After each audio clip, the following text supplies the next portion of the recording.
Happy October 15th. It's been a couple of days since I checked in with y'all on the Mind of Marie, and we do have a couple of interesting upcoming episodes. We have one coming up on Friday, which I will be talking to um, ALA, which is Norman Wakefield, the rapper, and I'm really excited to talk to him. We're going to be talking about his upcoming new release, and he is the first musician that I'm going to have on the show, which I'm really excited about. I think that will be really fun, kind of pivot to some other interests of mine, and obviously music is a big one. So I'm looking forward to talking to him, and we're going to be learning about um, his new release. Like I said, it is entitled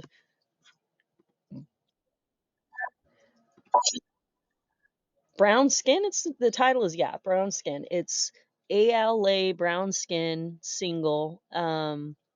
And he's going to be coming. He's an R&B artist. He's worked with BT. He's been on VH1. He has worked in reality TV and radio, and I'm just really excited to see what he has to say and share with us on the show on Friday. So that's this coming into the weekend, but he is not the only one. Um, on Monday, I am incredibly excited because I'm going to be speaking with Lori Kay. And Lori Kay is a pretty big deal to me. Just just on the potential for the impact that her conversation, I'm sure, is going to have on me, because this lady in this episode is in honor of the legendary John Lennon some 40 years after he passed away. And I think that this is really important because John Lennon was a true martyr. Um, Imagine, as he would say, a world where it's power to the people. So, deeper than that, not only was he an amazing artist, like absolutely amazing, the way that he was taken from us was horrible, but Lori Kay is the author of Confessions of a Rock and Roll Name Dropper, My Life Leading Up to John Lennon's Last Interview. And just that alone, it makes me feel so much emotion. This is a compelling memoir that details her remarkable career in rock radio and her unforgettable encounter with John Lennon and Yoko Ono on December the 8th, 1980, the very day Lennon was tragically taken from us. This conversation is going to be historic, and it's going to be one of a kind. And so I'm really, really excited about that. But aside from that, on the musical note, since we're there, I was incredibly excited to see that Robbie Roadsteamer, the jester, parody musician, and comedian, kind of a modern, more newer age version of Weird Al, if you want me to be honest, was unfortunately arrested at the ICE facility in Portland, Oregon, for showing up to sing protest songs with Frogman. And there is a GoFundMe up for Robbie Roadsteamer now, um, and it's already raised countless amounts of money. Uh, but it looks like it has a little over 1,500 people who have donated, and it's just crazy. The video is online on all over his socials. But Robbie Roadsteamer was detained by ICE in Portland, Oregon after a peacekeeping trip to heal the divide with the city, battling ICE illegally and grabbing innocent people off the streets in Portland. He was singing with Frogman when ICE started shooting pepper balls at him, and then they detained him. Robbie is being brought up on trespassing charges and asked to appear in court in Portland, even though ICE dragged him onto the property, which is on the video. It is absolutely on the video. But, Robbie's is an opportunity for me to come in and tell you guys about the fact that he is not the only musician or artist who has had this happen to him in the last 48 hours. This has been a crazy week, and I can't not say something. This is absolutely Astounding. It's so astounding that I was livid. I will be completely frank. I was livid when I seen that this occurred and I watched the video. It's so it's so unconstitutional. This man's entire First and Fourth Amendment violation of his rights is so appalling and disgusting. What these stupid pieces of crap are doing. And yes, I said that, and I don't care who likes it. These kinds of things are so anti-American, so anti-constitutional that I am absolutely appalled and disgusted. And as the granddaughter of a man who fought in World War II, won a won two different medals, including the Purple Heart, for going above and beyond. I was raised to hate only one thing, and I'm gonna tell you, it starts with an N and ends with an I, and it was led by the Mustache Man. And I was taught that from the time that I was old enough to even know what the heck was going on. So I'm going to tell you that everything I ever heard and everything that ever got told to me about what happened in World War II had an incredible impact because of my grandfather's service. And I have never been a person that would tolerate the unjust treatment of any persons because I am a humanitarian at the end of the day. That is the most defining truth about Simari. Myself. I'm a humanitarian and I care about humanity. I care about all humanity.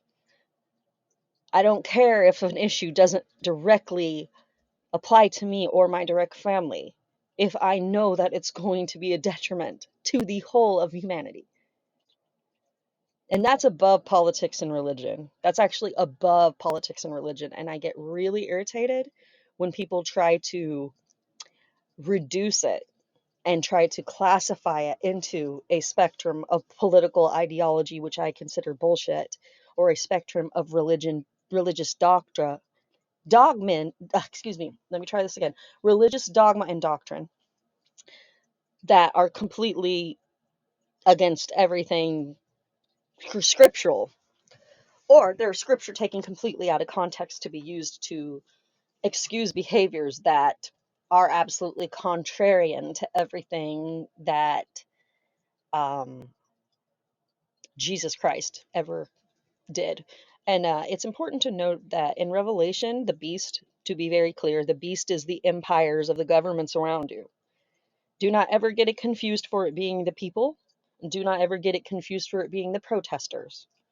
The evil, if you are a Christian, and you can go read the good book and find out yourself, if you are a person that wants to stand up on the Bible, Revelation very clearly, there is no question of the beast being governments of the world. There is no question that we battle principalities in high places. This has been the established order. So I don't care what you believe politically, and I don't care what you believe religiously, unless those things are against humanitarian interests. So if you are a Christo-fascist, or you are a MAGA or a Trumper, you probably don't belong here. I do not have space at my table for people that hate on others and think that they should be superior or treated better than them while simultaneously trying to tout that they are a believer of Jesus Christ. I'll tell you one thing for sure. Your table would be getting flipped because we discern over here and we see what people are for what they are. And we do not allow trash at our table. I don't know about you, but I don't want trash on my table. That's a place I eat and sup at. That's a place that will be cleaned and presented with the proper kind of behavior and etiquette. And we will be treating everyone at it kindly. And there's a creator I really love. Her name is Moxie Rose. And she says it best. Truly, she does. All credit to Moxie Rose. My spaces are for everyone unless you are not for everyone. That's very simple. Today, I was fortunate to go speak on Speak Seductively podcast again with the wonderful Kyle Cannon, and we followed up to close up on our consent conversation with part 2, and then we led into talking about some other fun things for spooky season, including my story Charisse, which is loosely based on the story Carmilla, which is a sapphic vampire novella from the Victorian era. And Carmilla is a longer story, but my story, Charisse, is inspired by that, and it is a flash fiction horror story, which is now available on the Olive Branch Review. I welcome you to read it for free. If you do like it, leave it a like. It is in a contest right now on the Olive Branch Review. I will put the link in the description so you guys can go check it out. It's not very long. It's a flash fiction. This is a quick read. You can glance it over, and let me know what you think.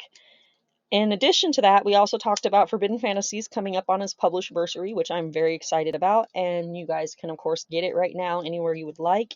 And that is kind of my urban paranormal romance with an erotic bite.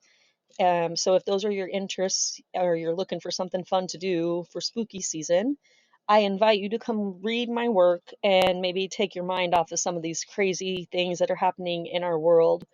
I also want to say, with regard to Robbie Roadsteamer, I kind of got off track. I veered off a little bit, but what I was going to say is in Portland the day before him, there was a marching band, and we all know that this is a classic American tactic, marching bands marching through the street at any time for different types of parades and demonstrations or protests.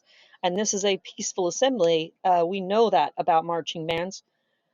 A marching band in Portland on a rainy day was participating in peaceful protest, and DHS ran out and basically barreled into the marching band as they were marching and knocked some of the band members to the ground, one of which was a clarinet player, and they started smashing them into the ground. And like, it, if you watch the videos, it's so horrible. Like, it's so horrible. This person is on the ground in front of a mud puddle, and the officers on the back of them arresting them, basically trying to push their face into the mud puddle to drown them. That's what it looks like to me. That is exactly what it looks like to me, and I'm going to call the damn spade a spade. And I think that it's absolutely horrible what I've seen. This man trying to drown a band member in a mud hole in Portland, Oregon. This is a damn shame, y'all. This is not cool, and definitely needs to be looked into, because the worst part about it is they not only detained this clarinet player, but they didn't even keep her in Oregon. Like, federal agents barreled into the band at the ICE protest and then arrested the clarinetist, accusing her of assault. And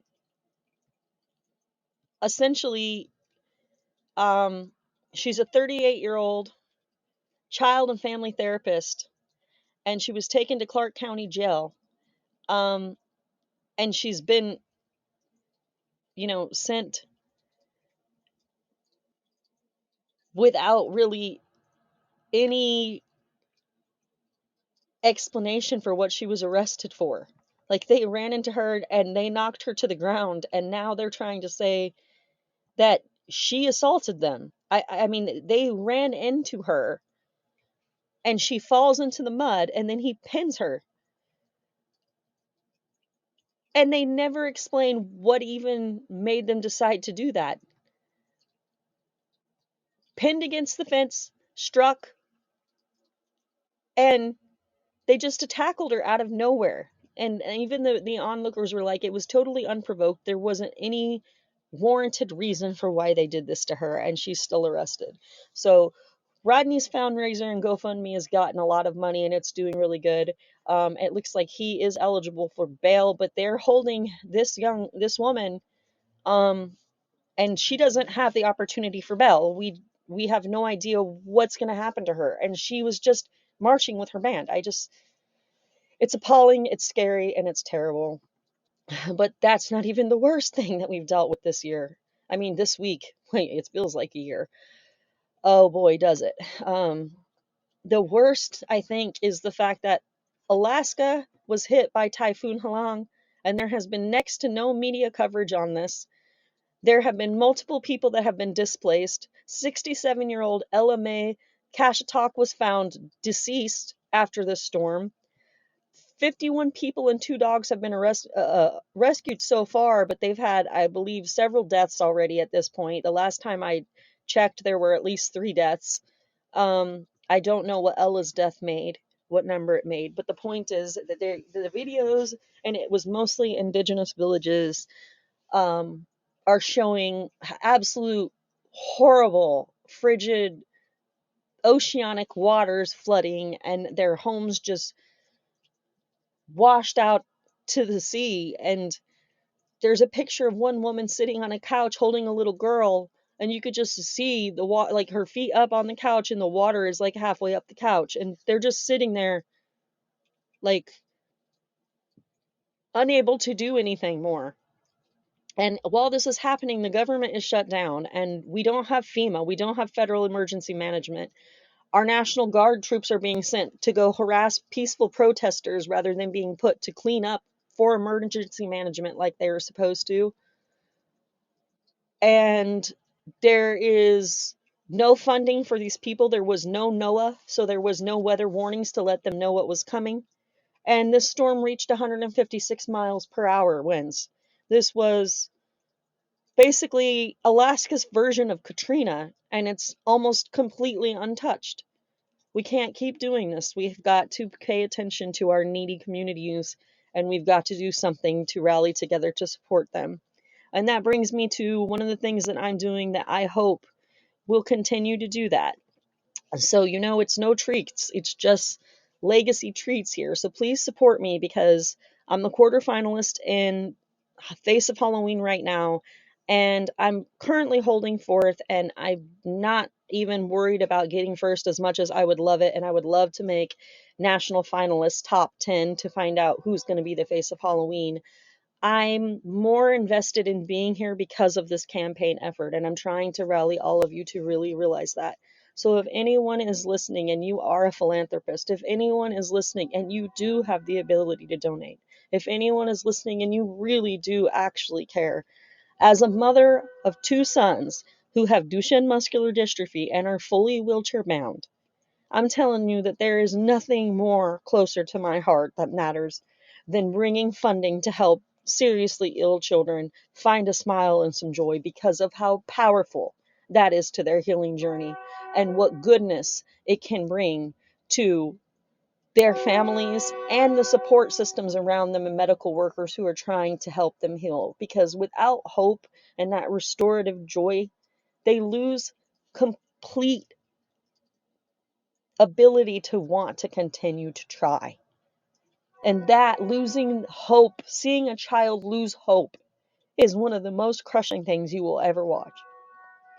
And so if you actually have a heart for empathy, if you actually have the ears to hear what I am saying right now, please get out your pocketbook, get out your credit card, get out your debit card, go over to my link at faceofhalloween.org/2025/Psy-Marie, and go donate some money for these kids, because today is 2-for-1 donation day. And like I said, currently I am in 4th place, but I would love to at least close out at 3rd in this round if possible. Though, like I said, first would be fabulous to become national finalists in the top 10.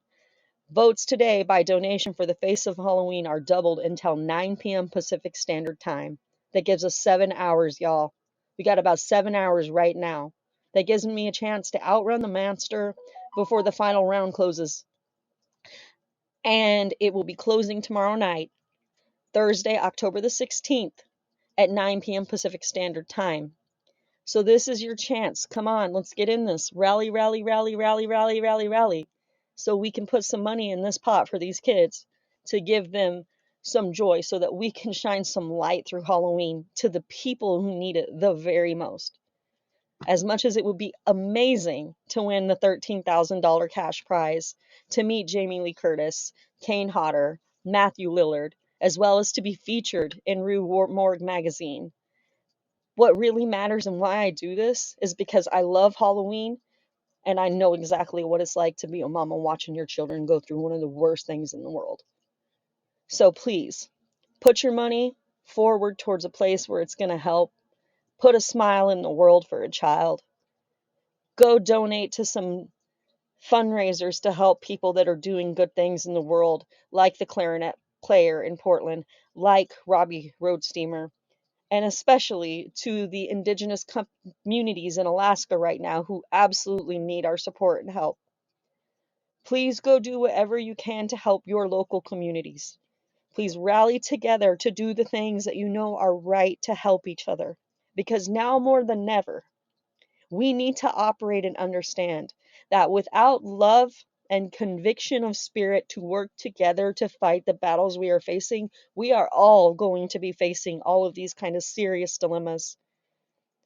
And at the end of the day, it may not be you right now, but there is a reason why there is a first they came for poem. And it might not be you who's sitting in a warm and comfortable place right now, who's having your home be flooded out. But it has happened with Hurricane Helene. It has happened in Texas. It has happened in Alaska. Don't think that you're immune. When there's no government money and the government's shut down, the only people there to help you are the people who give a damn like me right now, who are telling you to rally together and to do the right things for each other. Let's be philanthropists again. Let's do mutual aid. Let's show the world how we, the people, have the power to do more good than the evil that is around us. Let's shine through that darkness, because that's what it means to be a final girl. So get on it. Go vote for me so we can get those donation votes into the Starlight Children's Foundation, make it impact where we can, and ensure that we continue to shine that light through these dark times. As I've always said, I strive to be like Dolly Parton. If I ever had the kind of money that she did, it will be because of the support of the people that are hearing me right now. And if I ever get that kind of money, my full intention is to do all the kinds of things that Dolly did. And in the world we are today, be a Dolly Parton. Have a great Wednesday evening.